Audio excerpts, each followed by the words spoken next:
Hey everyone, today we are going to demystify Florida's personalized education program. You've probably heard it called the PEP Scholarship. We're going to cover absolutely everything you need to know, from applying to how you can actually use the money to build a totally custom education for your child. So let's just kick things off with a question. Are you looking for a way to really tailor your child's learning journey? Something that fits their unique needs and gives you more flexibility and control.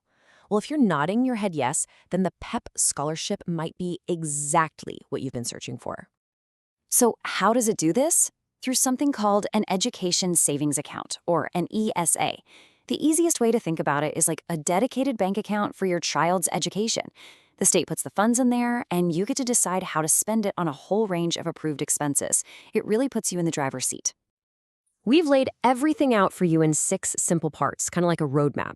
We'll start with the basics, then we'll walk through eligibility, the application itself, how the funding works, what you can spend it on, and finally, some really key rules you have to remember. So let's dive in. Okay, first things first. This is the crucial starting point. Let's figure out if your child even qualifies for the program. For most families, the checklist is actually pretty straightforward. Your child has to be a Florida resident, and they have to be eligible to enroll in a Florida public school, anywhere from kindergarten all the way through 12th grade. If you're checking those boxes, you are definitely on the right track. Now, here's something that's really important to highlight. There are special accommodations for military families.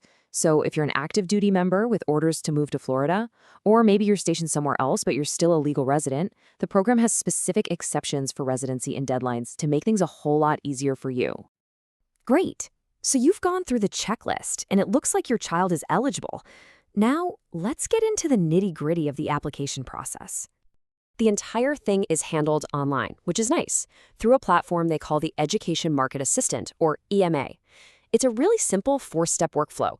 You create your account, you fill out the form, upload your documents, and then you just review everything and hit submit. Okay, a little pro tip here. To make this whole thing go as smoothly as possible, gather your documents before you even start the application. You're going to need things like proof of your child's age and your Florida residency. And I would highly recommend having your proof of income ready, because that's what determines your priority status. You're going to want to circle these dates on your calendar, maybe in bright red ink. The application window opens February 1st, and it slams shut on April 30th. And since the awards are first come, first served within each priority group, applying early, and I mean as early as possible, is going to seriously boost your chances. And here's a perfect illustration of how that priority system works. The applications are processed based on your household income. So lower income families in priority 1, their applications get looked at first. Then comes priority 2, and so on. This is exactly why providing that income info is so important. It literally determines your spot in line.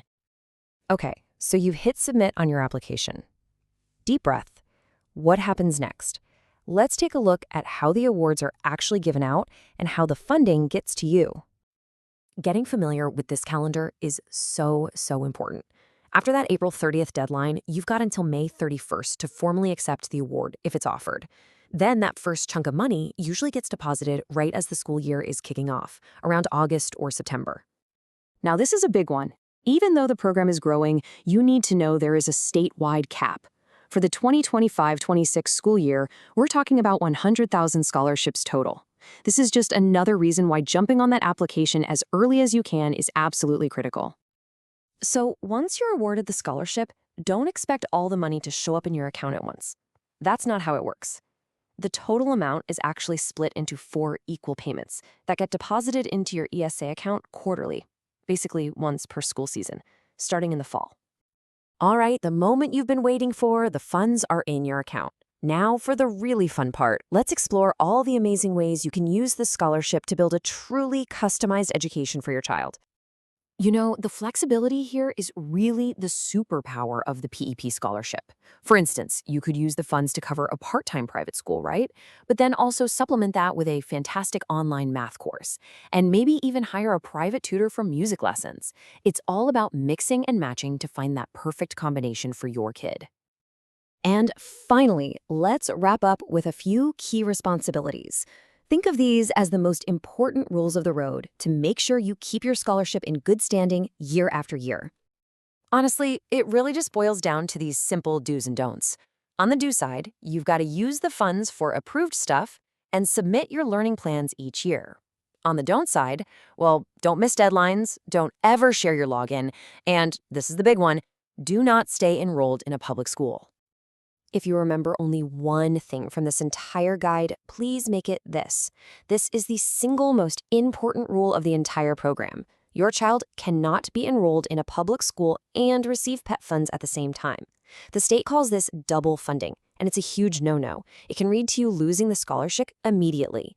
So you have to officially withdraw from public school to participate. So there you have it, a complete roadmap to the PEP scholarship, from seeing if you qualify all the way to understanding the most important rules. You're now armed with all the info you need to take that next step. The only question left is, what kind of incredible, personalized education are you going to build for your child?